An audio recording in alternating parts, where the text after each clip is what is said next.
Milionário arrogante demite senhora de 69 anos e descobre segredo que transforma sua vida para sempre. Quando ele descobre que a mulher que humilhou publicamente é sua mãe biológica, uma verdade oculta começa a desmoronar tudo o que ele acreditava saber sobre si mesmo.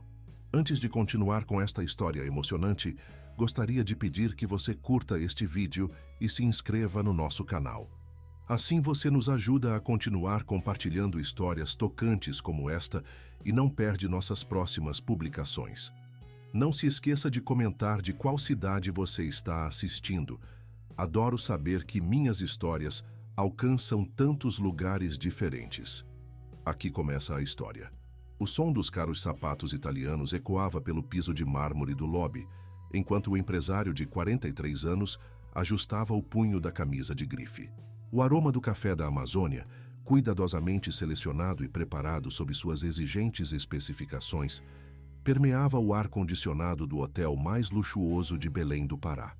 Gustavo Rezende havia construído seu império hoteleiro pedra por pedra, utilizando uma combinação letal de inteligência comercial, perfeccionismo obsessivo e uma frieza emocional que funcionava como blindagem contra qualquer demonstração de fraqueza. Seu hotel de 5 estrelas, o Palácio Amazônico, era o cartão postal da modernidade em meio à exuberância da capital paraense. Com vista privilegiada para a Baía do Guajará, o estabelecimento combinava luxo contemporâneo com elementos da cultura amazônica, criando uma experiência única, que atraía turistas e empresários do mundo todo. Muitos diziam que seu sucesso era resultado da época certa, o boom do turismo ecológico e o crescente interesse internacional pela Amazônia. Mas quem conhecia Gustavo de perto sabia que cada centímetro daquele sucesso era fruto de ambição implacável e disciplina férrea. Sua rotina matinal era cronometrada como um relógio suíço. Às 5h30, acordava em sua cobertura, às 6h15, terminava seu treino na academia privativa. Às 7h tomava seu café puro, enquanto revisava relatórios financeiros. Cada gesto era calculado, cada decisão medida pela eficiência. Os funcionários o temiam não apenas pela rigidez, mas pela forma como seu olhar afiado conseguia identificar falhas invisíveis para os outros. Era um homem que havia transformado a vulnerabilidade em algo proibido, construindo muralhas emocionais tão altas que nem ele mesmo conseguia escalá-las. Entre os funcionários circulavam histórias sobre sua exigência. Diziam que ele havia demitido um chefe porque o prato chegou 3 minutos atrasado à mesa de um cliente importante. Ou que ele conseguia notar um copo mal polido a 20 metros de distância. Talvez fossem exageros, mas refletiam a essência de seu caráter, uma busca implacável pela perfeição em cada detalhe. Naquela manhã específica de segunda-feira, quando o aroma de produtos de limpeza com essência de priprioca ainda pairava pelos corredores, uma reclamação aparentemente simples sobre limpeza deficiente na suíte presidencial desencadearia uma avalanche de eventos que se estenderia por exatos 8 meses. A hóspede, uma influenciadora famosa conhecida por sua exigência extrema, havia encontrado algumas gotas de água no espelho do banheiro e fez questão de registrar uma queixa formal por escrito. Juliana Costa, a assistente executiva de Gustavo, bateu levemente na porta de seu escritório. "Senhor Rezende, temos um problema com a suíte presidencial", disse ela, estendendo uma pasta com a reclamação. "A senhora Cavalcante encontrou marcas de água no espelho do banheiro e está exigindo uma explicação." Gustavo pegou a pasta, seus olhos se estreitaram enquanto examinava o documento. Patrícia Cavalcante não era apenas uma hóspede rica, era uma influenciadora com milhões de seguidores e poder suficiente para afetar a reputação do hotel com um único post negativo. "Quem era responsável por esse quarto?", perguntou com um tom frio que fez Juliana estremecer internamente. "Teresa Oliveira, senhor. Ela fez a limpeza da suíte presidencial esta manhã." A funcionária responsável por aquela área era uma senhora de 69 anos com mãos calejadas, que contavam histórias de décadas de trabalho árduo e olhos castanhos que brilhavam com uma determinação silenciosa. Durante 22 anos, ela havia dedicado sua vida àquele lugar, chegando sempre 1 hora antes do início oficial do expediente para garantir que tudo estivesse perfeito. Conhecia cada canto do hotel, cada preferência dos hóspedes regulares, cada maneira de remover manchas impossíveis. Seu trabalho sempre fora impecável, mas a idade avançada e uma artrite crescente nas mãos começavam a cobrar seu preço, tornando alguns movimentos mais lentos e dolorosos. Gustavo pressionou o botão do interfone. Chame a senhora Oliveira para o lobby, imediatamente. A humilhação pública veio rápida e cortante como uma lâmina afiada. Na presença de pelo menos 15 colegas horrorizados que observavam em silêncio no lobby principal, ele a demitiu com palavras que ecoaram pelo ambiente como tiros. Incompetência não tem idade para aposentadoria. A senhora está despedida. Seu tom gélido fez o sangue de Teresa gelar, mas o que mais a machucou foi a forma como ele sequer olhou em seus olhos durante toda a repreensão, como se ela fosse um objeto defeituoso sendo descartado. Os outros funcionários permaneceram em um silêncio atônito, alguns baixando o olhar, incapazes de testemunhar a humilhação pública. Uma jovem camareira no canto enxugou discretamente uma lágrima. Todos sabiam que Teresa era a funcionária mais dedicada que o hotel já teve, uma mulher que nunca chegou atrasada, nunca faltou por doença, sempre disposta a fazer turnos extras quando necessário. A própria Teresa permaneceu em pé, os ombros ligeiramente curvados sob o peso de suas palavras, mas com as costas ainda eretas, mantendo uma dignidade que não podia ser quebrada mesmo neste momento de vergonha. Recolha seus pertences pessoais e deixe o prédio em 30 minutos, continuou Gustavo, já olhando para seu smartphone como se o assunto estivesse encerrado. O departamento pessoal preparará sua rescisão. Com essas palavras, ele se virou e retornou ao seu escritório, o eco de seus passos gradualmente sumindo, enquanto Teresa permanecia imóvel no centro do lobby, cercada por colegas que não sabiam como ajudá-la. O que o empresário não sabia, e que mudaria completamente o curso de sua existência, era que aquela mulher frágil carregava um segredo devastador. Ela conhecia detalhes íntimos sobre uma marca de nascença em forma de meia-lua no lado esquerdo de seu pescoço, algo que apenas uma pessoa no mundo inteiro poderia saber.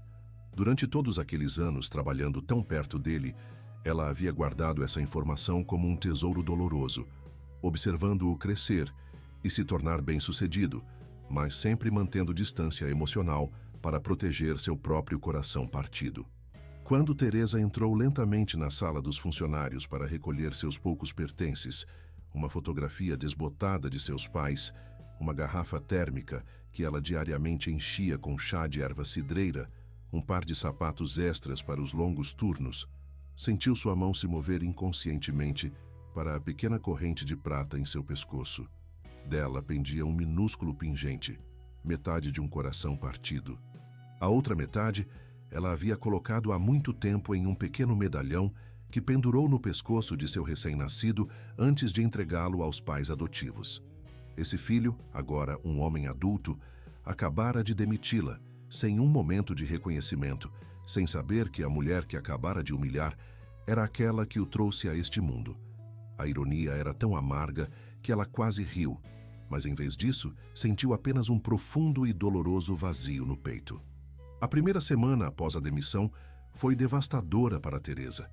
Ela passou horas sentada em sua poltrona desgastada de estampa floral, olhando pela pequena janela de sua casa modesta como a vida continuava normalmente para todos, enquanto seu mundo havia desmoronado. O silêncio da casa a ensurdecia, quebrado apenas pelo tic-tac insistente do relógio de parede que pertencera à sua avó. Seu pequeno apartamento em um velho edifício no bairro da Cidade Velha era modesto, mas impecavelmente limpo. Fotografias em molduras simples adornavam as paredes, principalmente imagens desbotadas de outra época.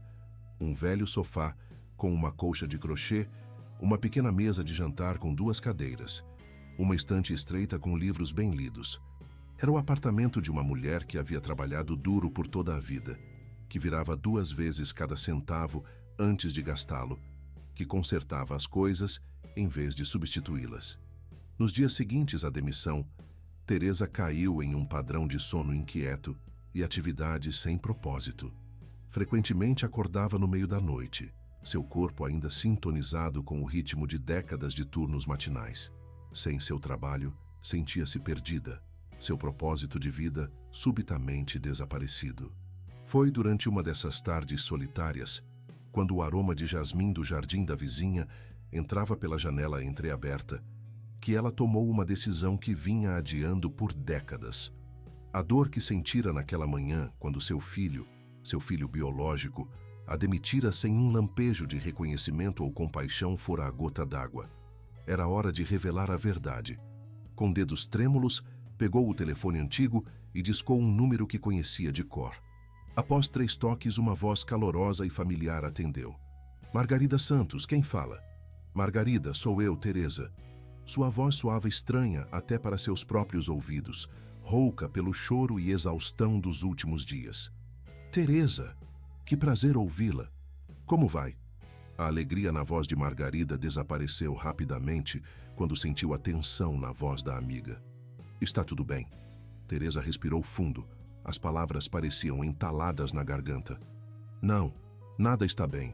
Eu fui demitida. Demitida? Depois de todos esses anos, como puderam? A indignação de Margarida era evidente. Não é só isso. Teresa fez uma pausa, reunindo coragem. Foi ele, Margarida. Foi ele quem me demitiu. Meu filho. Seguiu-se um longo silêncio, apenas a respiração suave do outro lado da linha. Oh, Teresa, disse finalmente Margarida, sua voz pouco mais que um sussurro. Você tem certeza? Eu o vi todos os dias por 22 anos, Margarida. Conheço cada detalhe do seu rosto de cor. O jeito que ele levanta a sobrancelha esquerda quando está cético, exatamente como o pai dele fazia. A pequena cicatriz no queixo da queda quando ele tinha 2 anos. A marca de nascença no pescoço. Sua voz falhou. É meu filho. E ele não sabe. Margarida Santos, sua amiga mais antiga e confidente de toda a vida, era a única pessoa que conhecia o doloroso segredo do passado de Teresa. Era uma senhora de 71 anos, ex-secretária de um escritório de advocacia, que mantinha contatos valiosos no mundo jurídico mesmo após a aposentadoria. Quando Teresa telefonou naquela tarde de terça-feira, com a voz embargada pela emoção, Margarida não hesitou nem um segundo em oferecer toda a ajuda possível. Você guardou isso tempo demais, querida. É hora de descobrir a verdade, disse ela, enquanto anotava cuidadosamente todos os detalhes que Teresa conseguia lembrar sobre o processo de adoção. O que você vai fazer agora? Perguntou Margarida após uma longa pausa. Teresa passou os dedos distraidamente pela corrente de prata em seu pescoço. Não sei. Todos esses anos imaginei como seria se ele descobrisse a verdade. Mas agora, balançou a cabeça, embora Margarida não pudesse vê-la. Ele se tornou tão duro, Margarida. Tão frio. Me olhou como se eu não fosse nada. Menos que nada. Não é culpa sua, Teresa. Você fez o que achou melhor. Para ele. Talvez. Mas agora me pergunto se tenho o direito de entrar na vida dele, depois de todo esse tempo. Ele tem sua família. Sua vida. Margarida suspirou profundamente. Ele tem o direito de saber quem é Teresa. E você merece conhecer seu filho. O verdadeiro Gustavo, não apenas o dono do hotel. Após uma longa conversa, concordaram com um plano. Margarida contataria o Dr. Paulo Mendonça, um advogado aposentado com quem havia trabalhado no passado. Ele ajudaria a rastrear os antigos documentos de adoção, obter a confirmação oficial de que precisavam. A investigação levou exatamente 2 semanas e meia. O advogado amigo de Margarida, um homem discreto e eficiente chamado Dr. Paulo Mendonça, mergulhou nos antigos arquivos do cartório e cruzou informações com registros hospitalares da época. Durante esse período de espera, Teresa mal conseguia dormir. Cada vez que o telefone tocava, seu coração disparava como um tambor descompassado. Passava horas cozinhando compulsivamente. Bolos de mandioca, pães caseiros, biscoitos de castanha, numa tentativa desesperada de manter as mãos ocupadas e a mente distraída. Ela retirou velhos álbuns de fotografias, caixas empoeiradas de recordações que não tocava há anos. Uma fotografia amarelada dela grávida, o rosto mais jovem, mas os olhos já marcados pelas preocupações. Uma pequena meia feita à mão, a única coisa que ela já havia feito para seu bebê antes de ter que entregá-lo. Um recorte de jornal amassado sobre a inauguração do primeiro hotel de Gustavo Rezende, que ela havia recortado do jornal local e guardado cuidadosamente. Enquanto esperava, Teresa tentava se concentrar nas tarefas diárias: lavar roupa, fazer compras, cuidar das plantas em vasos em sua pequena varanda. Mas sua mente constantemente retornava ao dia em que entregou seu bebê, um recém-nascido com uma pequena marca de nascença em forma de meia-lua no pescoço. Foi um frio dia de agosto, o céu cinzento e pesado de chuva que ainda não queria cair. Ela tinha apenas 18 anos, sozinha em uma cidade que lhe era estranha, sem família que pudesse apoiá-la, sem dinheiro para criar um filho. O pai da criança, um charmoso estudante de direito, havia prometido amor eterno, apenas para desaparecer assim que soube da gravidez. Não havia redes sociais, nenhuma ajuda estatal que fosse suficiente, nenhuma maneira de conciliar a maternidade e a sobrevivência. A adoção era a única saída, lhe disseram. Uma chance para seu bebê crescer em uma família estável, com oportunidades que ela jamais poderia oferecer. Os pais adotivos, que ela vira apenas brevemente, pareciam gentis. Um casal sólido de classe média, o pai engenheiro, a mãe professora, que desejavam uma criança que não podiam ter naturalmente. A segunda reviravolta chegou numa tarde de quinta-feira, quando o céu estava carregado de nuvens cinzentas que ameaçavam chuva. Doutor, Paulo ligou pessoalmente para confirmar o que Teresa já suspeitava, mas que ainda a deixou sem fôlego. Gustavo Rezende, o poderoso dono do hotel, o homem que a humilhara publicamente, era de fato o bebê que ela entregara para adoção 43 anos antes. A certidão de nascimento original, guardada em arquivos selados, confirmava todos os detalhes: data, horário, hospital, até mesmo o peso exato ao nascer, 3,2 quilos. Com essa confirmação, Teresa reuniu toda a sua coragem. Uma semana depois, vestindo seu melhor vestido azul marinho e com o coração batendo como se fosse sair do peito, ela entrou no suntuoso lobby do Palácio Amazônico. Os seguranças a olharam com suspeita. Eles a reconheciam como a funcionária que havia sido demitida publicamente. Antes que pudessem abordá-la, Juliana Costa, a assistente executiva, a avistou e aproximou-se rapidamente. "Senhora Oliveira?", perguntou ela, visivelmente desconfortável. "Posso ajudá-la com algo?" "Preciso falar com o Sr. Rezende", respondeu Teresa, sua voz mais firme do que ela esperava. "É um assunto pessoal e urgente."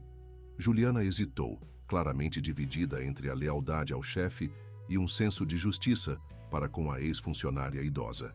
"Ele está muito ocupado hoje. Talvez seja melhor agendar." "Por favor", interrompeu Teresa, segurando levemente o braço da jovem. "É realmente importante. Não levarei mais que 5 minutos do tempo dele." Algo na dignidade silenciosa de Teresa, na intensidade de seu olhar, fez Juliana ceder. "Espere aqui. Verei o que posso fazer." Após alguns minutos que pareceram uma eternidade, Juliana retornou e conduziu Teresa até a sala de conferências privativa, onde Gustavo estava revisando plantas de expansão com sua equipe de arquitetos. "Senhor Rezende", disse Juliana, interrompendo a reunião. "A senhora Oliveira insiste em falar com o senhor. Diz que é urgente e pessoal." Gustavo olhou para cima, seus olhos se estreitando ao ver a ex-funcionária. "Estou ocupado agora", disse friamente. "Se é sobre sua demissão, fale com o departamento pessoal." "Não é sobre a demissão", respondeu Teresa, ainda na porta. "É sobre algo que o senhor precisa saber. Sobre sua marca de nascença em forma de meia-lua." O rosto de Gustavo empalideceu visivelmente. Pouquíssimas pessoas sabiam sobre aquela marca, escondida sob o colarinho de suas camisas caras. Como uma ex-camareira poderia saber? Após um momento de choque, ele se recompôs. "Todos saiam", ordenou a equipe, que rapidamente recolheu documentos e saiu da sala. "Você também, Juliana." Quando estavam sozinhos, Gustavo apontou para uma cadeira. "Sente-se e explique por que está falando sobre algo tão pessoal. É algum tipo de ameaça? Chantagem?" Teresa sentou-se, suas mãos tremendo levemente. Não é nada disso, Sr. Rezende. Estou aqui porque... Ela respirou fundo. 43 anos de segredo pesando em seus pulmões.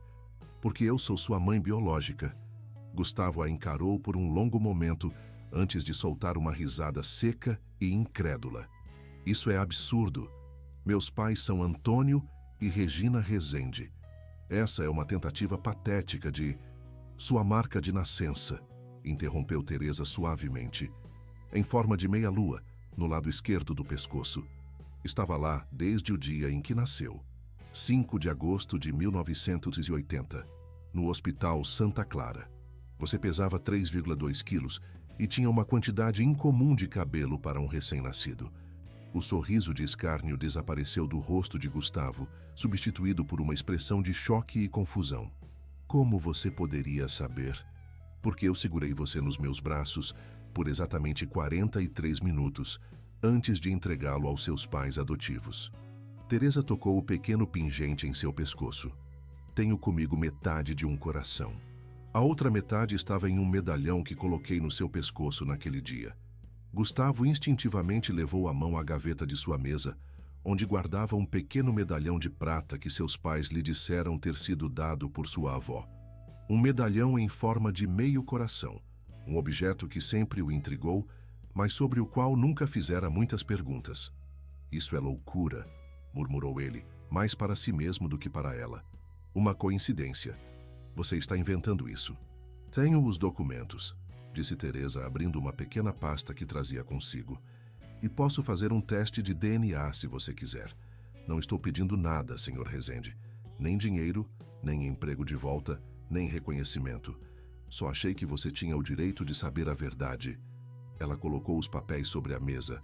Cópias da certidão de nascimento original, documentos da adoção, até mesmo uma fotografia amarelada dela mesma, jovem e grávida. Gustavo os fitou como se fossem cobras prestes a dar o bote. Saia daqui, disse ele finalmente, sua voz trêmula de raiva contida. Saia antes que eu chame a segurança. Teresa assentiu, levantando-se lentamente. Entendo sua reação. Deve ser um choque. Ela colocou um cartão sobre a mesa. Este é meu endereço e telefone. Se algum dia quiser falar, estarei lá. Quando ela saiu, Gustavo permaneceu imóvel, encarando os documentos. Algo dentro dele sabia que era verdade, mas sua mente se recusava a aceitar. Era mais fácil acreditar que se tratava de um elaborado golpe, uma tentativa de manipulação ou vingança pela demissão. Mas como ela poderia saber tantos detalhes íntimos? Como poderia ter documentos tão convincentes? Com mãos trêmulas, ele pegou o telefone e discou o número que raramente usava. Pai? Disse quando Antônio Rezende atendeu. Preciso que você e a mãe venham ao hotel. Agora. Temos que conversar. Quando Teresa confrontou os pais adotivos de Gustavo uma semana depois, a terceira reviravolta emergiu de forma ainda mais dramática. Antônio, de 75 anos, estava regando suas plantas na varanda quando ela chegou inesperadamente. Regina, de 73 anos, preparava seu famoso bolo de cupuaçu na cozinha, que sempre cheirava a baunilha. O silêncio que se seguiu à pergunta de Teresa foi mais revelador que qualquer confissão elaborada. Antônio deixou o regador cair no chão, encharcando seus chinelos enquanto Regina largou a colher de pau e se apoiou na bancada para não desfalecer. Achamos que seria melhor você nunca saber, sussurrou Regina, com lágrimas correndo pelo rosto enrugado. Você sempre foi nosso filho verdadeiro desde o primeiro dia. A dor em sua voz era palpável, misturada ao arrependimento de décadas. Antônio explicou com voz trêmula como eles haviam decidido esconder a adoção porque temiam que Gustavo se sentisse rejeitado ou incompleto. Eles queriam protegê-lo da dor de saber que havia sido abandonado, sem perceber que a verdade enterrada causaria uma ferida ainda maior. O mês seguinte foi um período sombrio de negação e raiva. Gustavo oscilava entre fúria incontrolável e uma tristeza profunda que ele não sabia como processar. Mandou repintar seu escritório 3 vezes. Primeiro de cinza para bege, depois para branco gelo, finalmente para um tom suave de azul que inexplicavelmente o acalmava. O cheiro de tinta fresca se tornara quase viciante, uma representação física de sua necessidade desesperada de controlar algo em uma vida que estava desmoronando como um castelo de cartas. Durante esse período, ele evitava qualquer lugar onde pudesse encontrar Teresa, alterando suas rotas habituais pela cidade e delegando mais responsabilidades para sua assistente executiva, Juliana Costa. Ela era uma mulher de 38 anos, eficiente e leal, que havia percebido a mudança dramática no comportamento do chefe, mas mantinha respeitosa distância, oferecendo apoio silencioso através de pequenos gestos. Seu café sempre na temperatura exata, reuniões reorganizadas para dar-lhe mais espaço para respirar, lembretes suaves sobre refeições que ele esquecia de fazer. O teste de DNA foi realizado em um laboratório discreto no centro da cidade, durante uma manhã chuvosa de outubro que transformara as ruas em espelhos d'água. O cheiro de asfalto molhado misturava-se ao aroma antisséptico do ambiente clínico, enquanto Gustavo e Teresa se sentavam em cadeiras opostas na sala de espera, evitando contato visual como dois estranhos desconfortáveis. O silêncio entre eles era denso, quebrado apenas pelo som rítmico da chuva contra as janelas e o ocasional farfalhar de revistas antigas nas mãos nervosas de outros pacientes. Levara quase 2 semanas para Gustavo encontrar coragem de contatar Teresa. 2 semanas de intensa turbulência emocional, oscilando entre raiva, negação, confusão e um profundo, inominável anseio. Ele havia confrontado seus pais adotivos, um encontro lacrimoso e doloroso que terminou com abraços e pedidos de desculpas, mas também com a percepção de que sua vida havia sido construída sobre uma mentira. Agora ele estava sentado ali, naquela sala de espera estéril, a poucos metros da mulher que o havia dado à luz. Observava-a furtivamente, tentando reconhecer a si mesmo em suas feições. Ela era pequena, com cabelos grisalhos e mãos marcadas por anos de trabalho árduo. Seus olhos seriam como os dele. O formato de seu rosto conseguia ver semelhanças. Senhor Rezende? Senhora Oliveira? A voz da enfermeira quebrou o silêncio. Estamos prontos para vocês. O procedimento foi simples e rápido. Um cotonete na boca, um formulário de consentimento assinado. A garantia de que os resultados estariam disponíveis em 1 semana. Durante todo o tempo, mal trocaram palavras, cada um perdido em seus próprios pensamentos, em seus próprios medos. Quando deixaram o laboratório, ainda chovia. Gustavo hesitou. Então abriu seu grande guarda-chuva preto. Posso acompanhá-la até em casa? Perguntou rigidamente e formalmente, como se ela fosse uma conhecida de negócios e não a mulher que o carregou em seu ventre por 9 meses. Teresa hesitou. Então assentiu. Obrigada. A viagem em seu luxuoso Range Rover foi um estudo em silêncio desconfortável. Gustavo concentrou-se intensamente na estrada, enquanto Teresa olhava pela janela, observando as gotas de chuva escorrendo pelo vidro. Moro na rua Siqueira Mendes, disse finalmente, percebendo que ele não sabia para onde ir. Gustavo assentiu e dirigiu em direção ao bairro modesto. Quando finalmente pararam em frente a um antigo prédio de apartamentos, ele desligou o motor, incerto sobre o que fazer a seguir. Gostaria de entrar? Perguntou Teresa, hesitante. Para um café, talvez. Gustavo queria recusar, queria fugir para a segurança de sua vida ordenada. Mas algo nos olhos dela, seus olhos, o deteve. Sim, ouviu-se dizer. Seria bom. O apartamento dela era pequeno, mas impecavelmente limpo e organizado. Fotos de família estavam dispostas em uma simples estante, livros cuidadosamente alinhados em uma prateleira, um tapete velho, mas bem conservado, cobria o piso de madeira. Era o apartamento de alguém que não possuía muito, mas que valorizava e cuidava do que tinha. Teresa desapareceu na pequena cozinha para preparar café, enquanto Gustavo permaneceu desconfortavelmente em pé na sala de estar, inseguro se deveria se sentar. Seu olhar caiu sobre as fotos e ele se aproximou para examiná-las. Principalmente fotos antigas em preto e branco de pessoas que não conhecia. Seus pais, avós, mas uma se destacava. Uma recente foto colorida, recortada de um jornal, emoldurada atrás de um vidro. Mostrava ele mesmo, sorrindo na inauguração de seu segundo hotel, cerca de 5 anos atrás. Estava no jornal O Liberal, disse Teresa, retornando com uma bandeja com café e alguns biscoitos simples. Fiquei tão orgulhosa quando a vi. Gustavo fitou a foto, depois ela, emoções conflitantes dentro dele. Você sabia desde então? Quem eu era? Suspeitava desde que você apareceu pela primeira vez no hotel. A marca de nascença é tão distintiva, e então seu nome, sua idade, a semelhança com seu pai. Ela fez uma pausa, respirou fundo, mas não tinha certeza, até encontrar seus pais adotivos. Por que nunca disse nada? Perguntou Gustavo, seu tom mais duro do que pretendia. O que eu poderia dizer?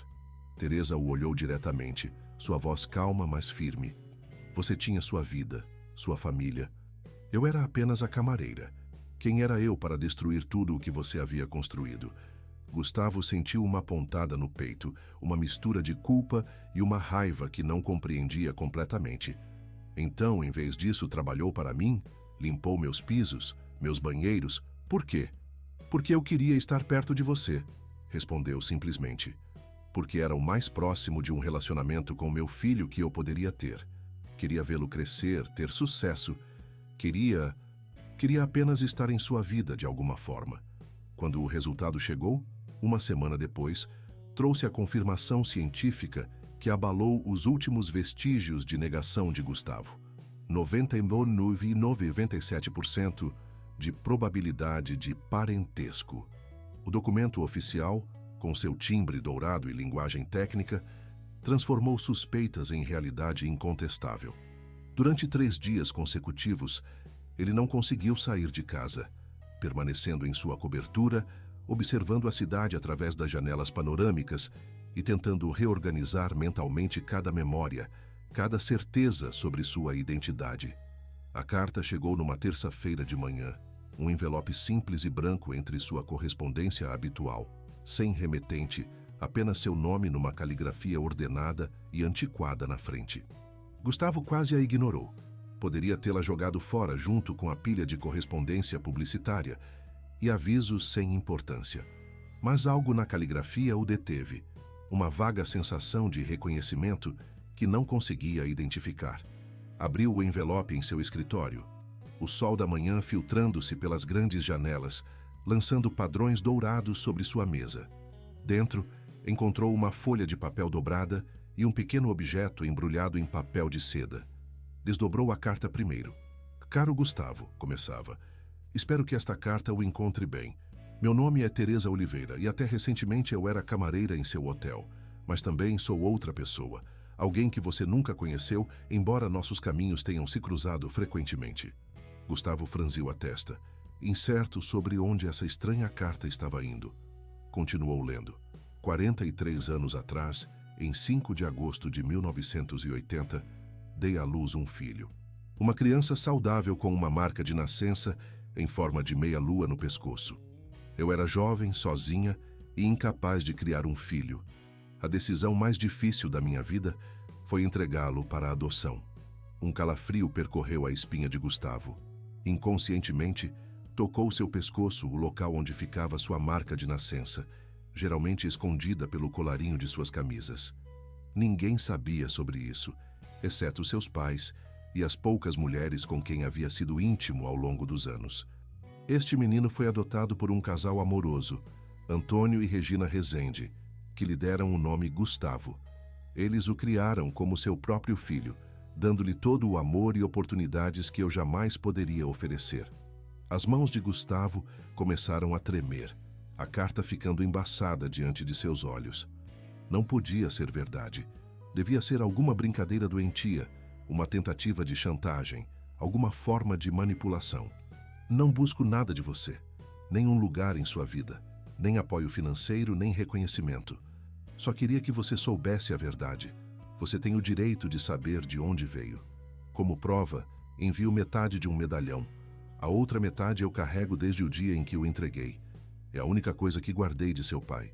Com dedos incertos, Gustavo removeu o papel de seda e revelou um pequeno medalhão de prata em forma de meio coração numa fina corrente. Era velho e ligeiramente opaco, mas ainda reconhecível como metade de um todo. No verso estavam gravadas pequenas palavras: "Para sempre em meu coração". O restante da carta ficou embaçado, enquanto Gustavo sentia sua vida cuidadosamente construída desmoronando ao seu redor. Adotado, seus pais nunca lhe disseram. Em todos aqueles anos, em todos aqueles momentos compartilhados, eles mantiveram esse segredo fundamental. E essa mulher, essa Teresa Oliveira, alegava ser sua mãe biológica. A mesma mulher que ele demitira tão friamente, sem um segundo pensamento, sem um momento de compaixão. A ironia era tão amarga que ele riu, uma risada dura, sem alegria que ecoou no silêncio de seu escritório. Ele havia demitido sua própria mãe. Se isso fosse verdade, e uma parte dele já sabia que era, então ele havia tratado a mulher que o deu à luz como um objeto sem valor a ser descartado. O primeiro encontro no pequeno café da esquina aconteceu numa tarde de novembro, quando as folhas das árvores começavam a amarelar e o ar trazia o primeiro toque fresco do outono que se aproximava. O estabelecimento cheirava a pão francês recém-assado e café recém-moído, uma combinação que deveria ser reconfortante, mas que apenas intensificava o nervosismo de ambos. Teresa pediu apenas um simples chá de erva cidreira, suas mãos tremendo ligeiramente ao segurar a delicada xícara de porcelana branca. Gustavo mexia compulsivamente o açúcar em seu café sem tocá-lo, criando pequenos redemoinhos hipnóticos no líquido escuro. Era um pequeno e aconchegante café perto da Praça da República, suficientemente longe do hotel para não encontrar conhecidos, mas suficientemente público para atenuar a intensidade de um encontro privado. Teresa usava um simples vestido azul, que Gustavo nunca havia visto nela antes. Obviamente não, já que a conhecia apenas em seu uniforme de trabalho.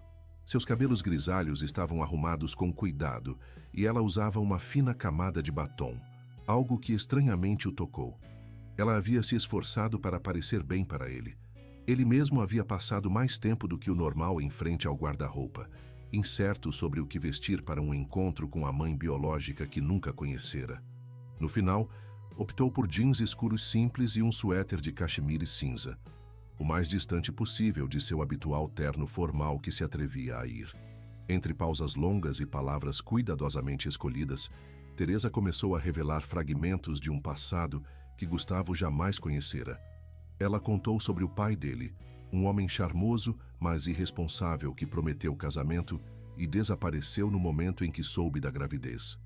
Descreveu as manhãs solitárias de enjoo matinal, trabalhando como empregada doméstica em 3 casas diferentes, para conseguir pagar o aluguel de um quartinho minúsculo nos fundos de uma pensão.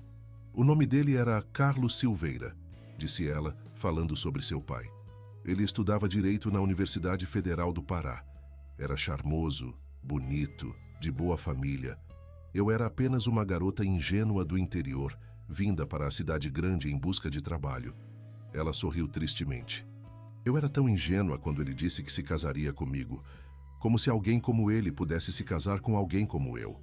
Gustavo sentiu uma estranha mistura de raiva e dor por essa jovem mulher que fora sua mãe, seduzida e abandonada, deixada sozinha para arcar com as consequências. Você alguma vez teve notícias dele novamente? Perguntou. Teresa balançou a cabeça.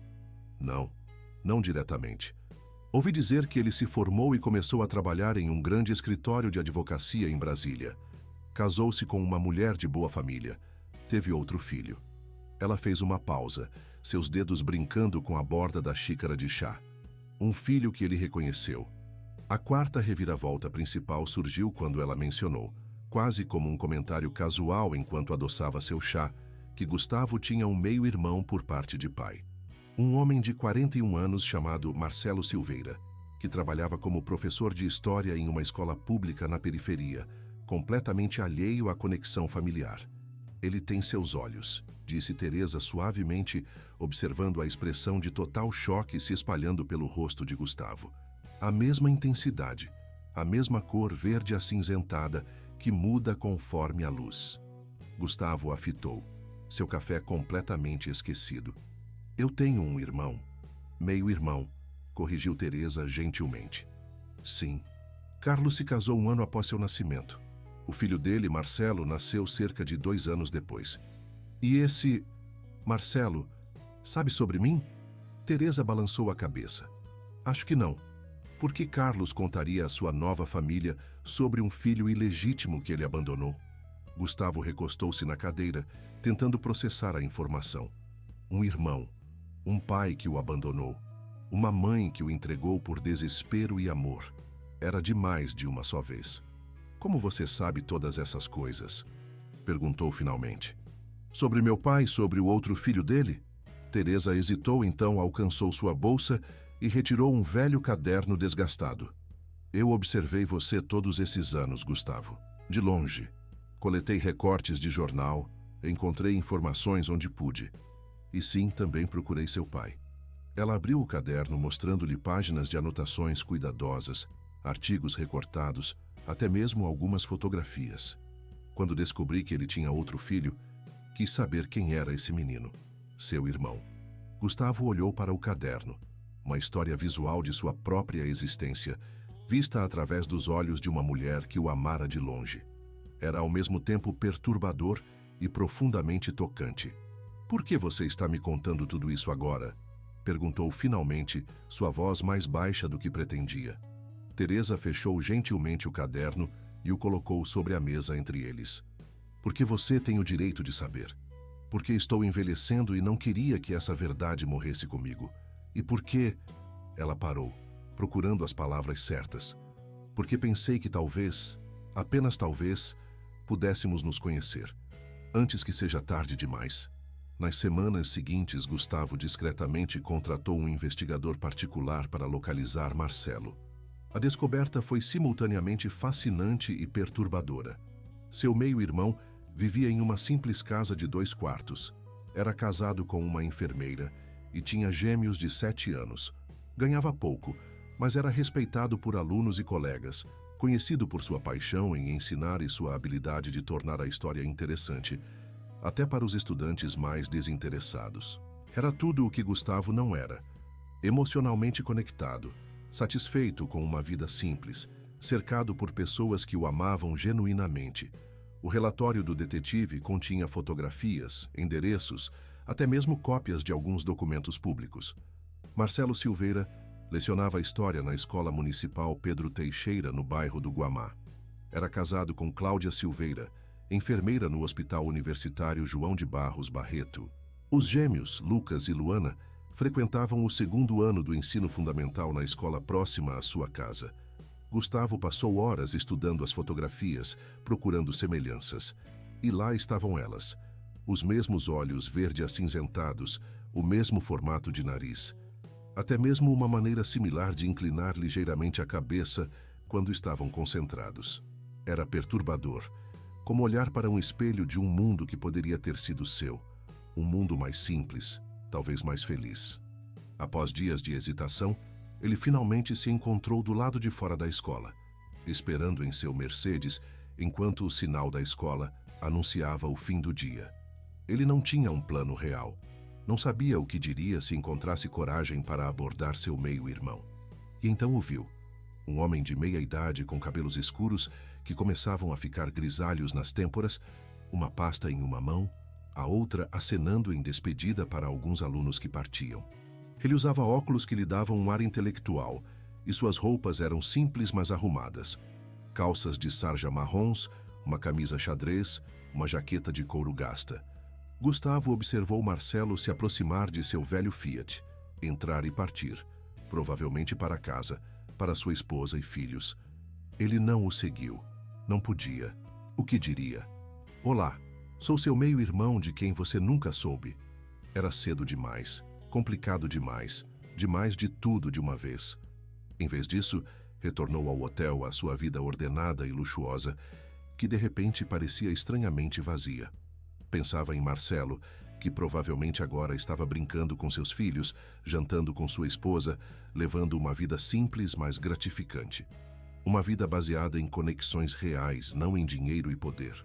O 3º mês trouxe uma investigação mais profunda sobre o passado de Teresa, revelando histórias de sacrifício que Gustavo jamais imaginara possíveis.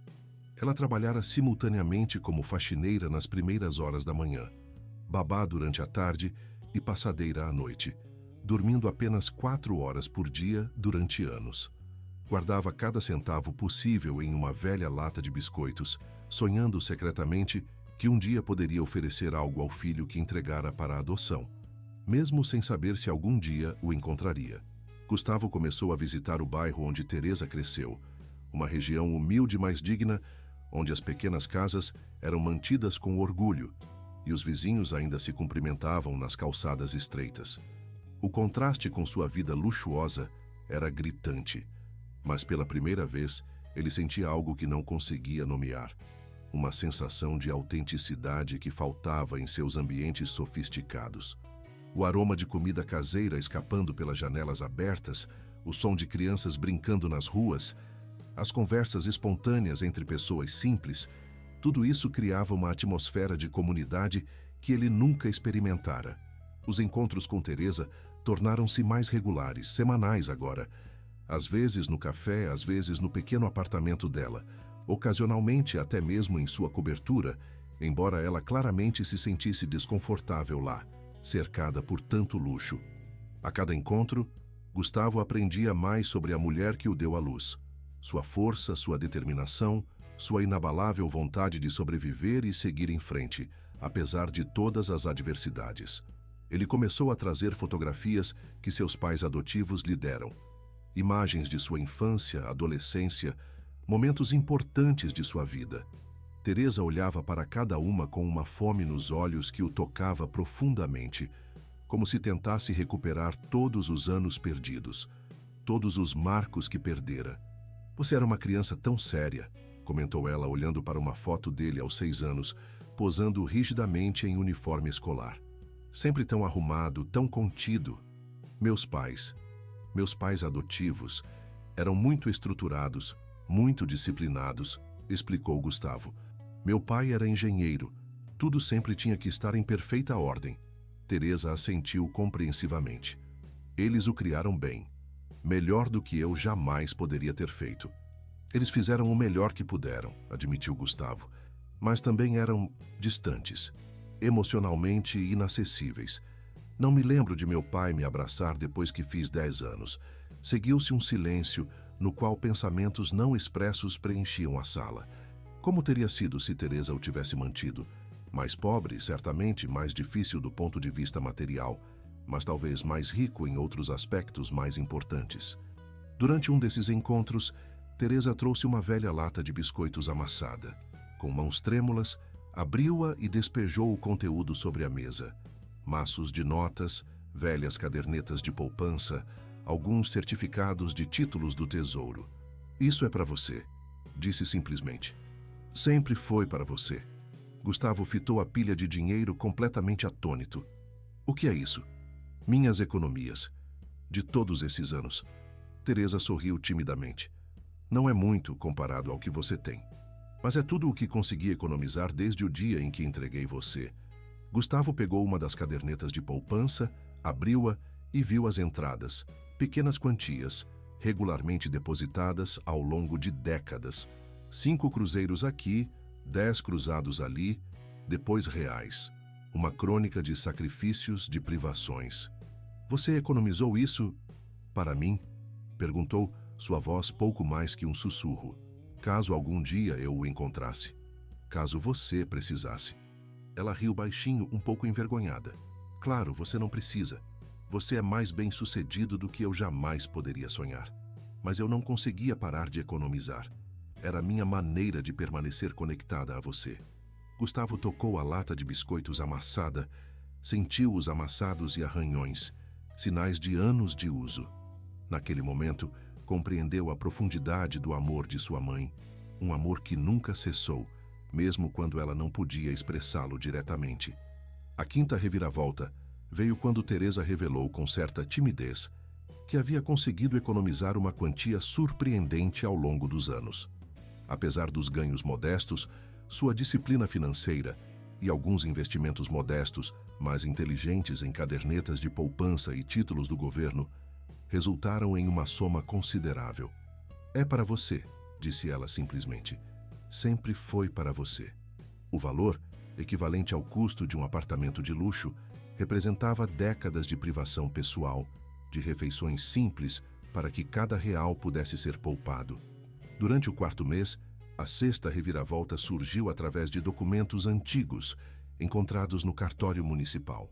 Teresa não era apenas uma funcionária comum sem histórico familiar significativo. Era descendente de uma família tradicional que possuíra terras consideráveis na região, perdidas durante uma crise econômica nos anos 1960, quando ela ainda era criança. Propriedades que hoje, devido à expansão urbana, valiam milhões. Ironicamente, se os avós de Teresa tivessem conseguido manter as terras, ela poderia ter sido mais rica que o próprio filho. A descoberta veio acompanhada de escrituras antigas e certidões de propriedade amareladas pelo tempo, guardadas em uma caixa de sapatos no alto do guarda-roupa de Teresa. Ela havia mantido esses documentos por décadas, sem saber exatamente por quê, talvez movida por um instinto de preservar o único vínculo tangível com sua história familiar. Gustavo ficou estudando os papéis por horas, tentando processar a ironia cruel de que sua mãe biológica vivera na pobreza enquanto tinha direitos legais a uma fortuna que se perdera no tempo. Foi o Dr. Paulo que descobriu os velhos registros no cadastro imobiliário, tentando completar a história familiar.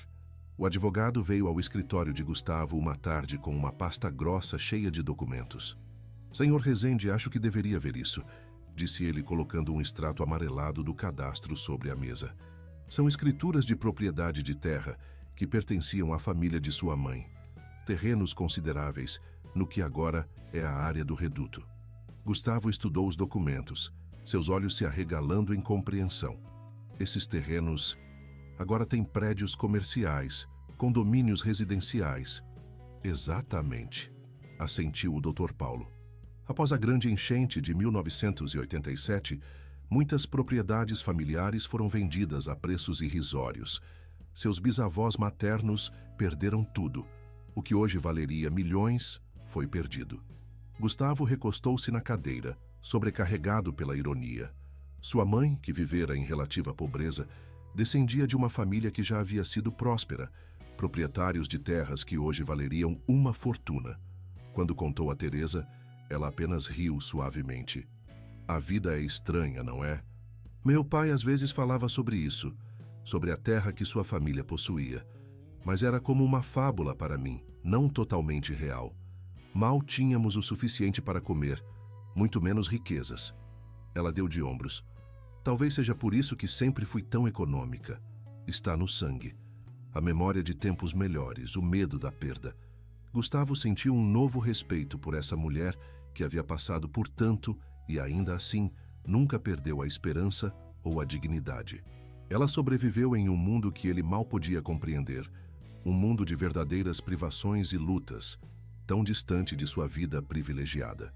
O quinto mês marcou o início de uma transformação gradual e visível. Gustavo começou a implementar mudanças significativas na administração do hotel, oferecendo melhores condições de trabalho para funcionários mais velhos e criando um programa de assistência médica abrangente. O aroma de erva cidreira que Teresa sempre usava, um simples chá que ela preparava e levava em sua garrafa térmica, começou a trazer-lhe conforto em vez do desconforto inicial. As mudanças no hotel começaram sutilmente. Primeiro foi uma nova política para funcionários idosos, horas reduzidas, mais pagamento integral para aqueles com mais de 65 anos, pausas adicionais, equipamentos ergonômicos para reduzir o esforço. Depois veio um programa médico ampliado, incluindo check-ups regulares, fisioterapia e até mesmo apoio psicológico. Juliana Costa, que testemunhava essas mudanças em primeira mão, estava espantada com a transformação de seu chefe. O homem que antes era temido por seus padrões implacáveis e eficiência fria, começou a mostrar um interesse genuíno pelo bem-estar de seus funcionários. Qual é a razão de todas essas mudanças? Atreveu-se a perguntar, apresentando a Gustavo uma nova proposta para um programa de apoio aos funcionários. Gustavo examinou os documentos à sua frente, então olhou para cima, seu olhar mais pensativo do que ela jamais vira. "Percebi, Juliana. que um negócio é mais do que apenas lucro e eficiência. São as pessoas que o compõem, pessoas como... Ele parou, sua voz ligeiramente trêmula. Pessoas como Teresa, que dedicam suas vidas a contribuir para o sucesso de outros. Era a primeira vez que ele usava o nome dela, e Juliana ficou surpresa demais para responder, mas notou a mudança, a profunda transformação em como ele via o mundo e seu lugar nele. Ele também iniciou um projeto pessoal de visitas semanais a Teresa, sempre levando algo. Às vezes flores do jardim do hotel, outras vezes ingredientes para que ela pudesse cozinhar suas receitas famosas. Durante essas visitas, pela primeira vez em sua vida adulta, Gustavo permitiu que alguém visse suas vulnerabilidades sem julgá-lo. Teresa ouvia suas frustrações profissionais, suas dúvidas existenciais, suas tentativas desajeitadas de entender emoções que havia suprimido por décadas. Essas tardes na pequena cozinha de Teresa tornaram-se um refúgio para Gustavo, um lugar onde podia tirar a máscara do empresário bem-sucedido, intocável. Ali, cercado pelo aroma de pão recém-assado ou de um ensopado saboroso, ele compartilhava coisas que nunca havia contado a ninguém.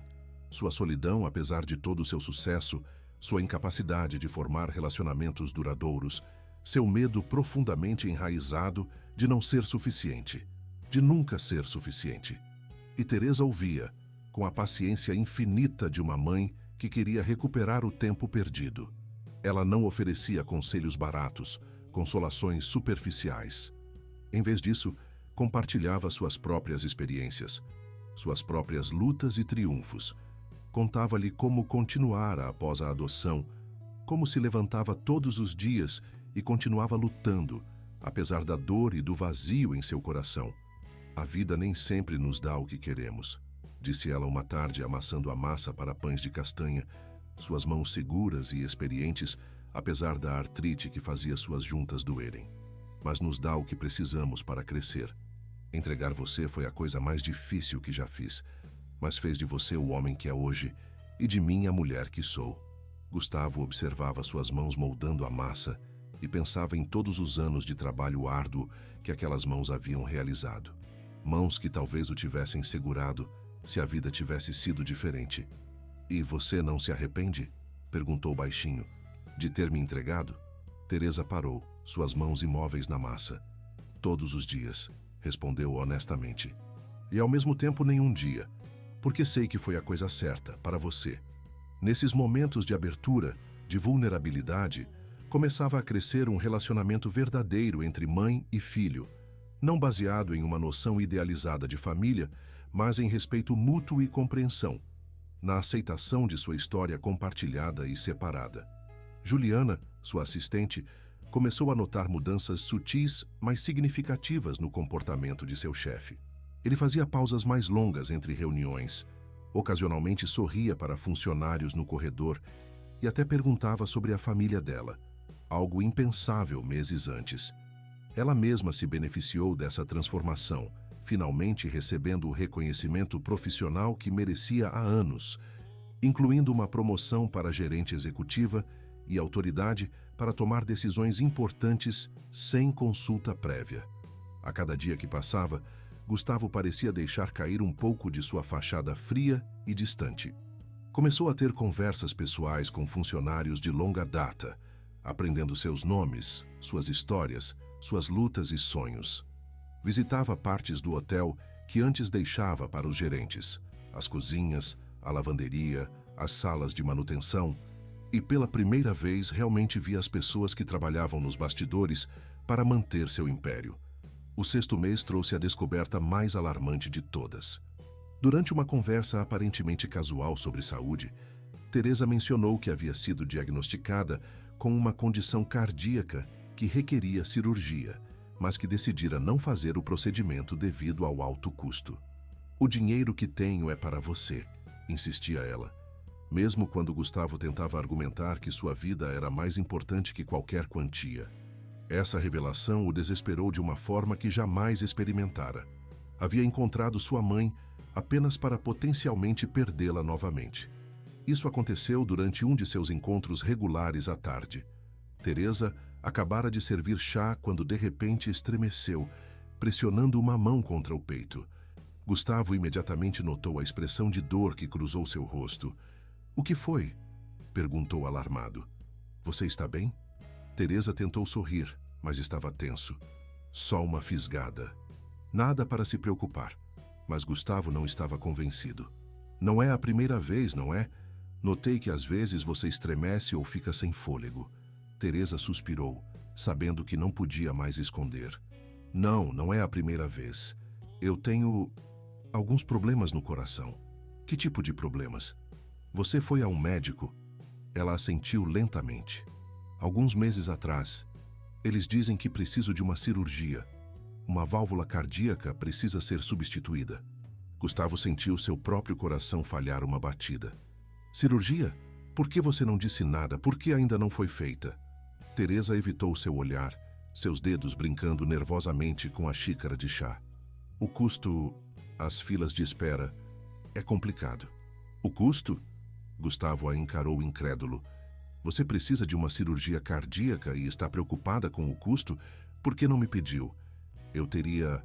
"Essa é exatamente a razão pela qual não disse nada," interrompeu suavemente. "Não quero seu dinheiro, Gustavo. Não procurei você para obter ajuda financeira." "Não se trata de dinheiro," exclamou ele, mais perturbado do que pretendia. "Trata-se da sua vida, da sua saúde." "Minha vida foi boa," disse ela com um sorriso que doeu no peito dele. "Encontrei você. Vi o que meu filho se tornou. É mais do que jamais ousei esperar." Gustavo levantou-se bruscamente, agitado demais para ficar sentado calmamente. "Não, não aceito isso.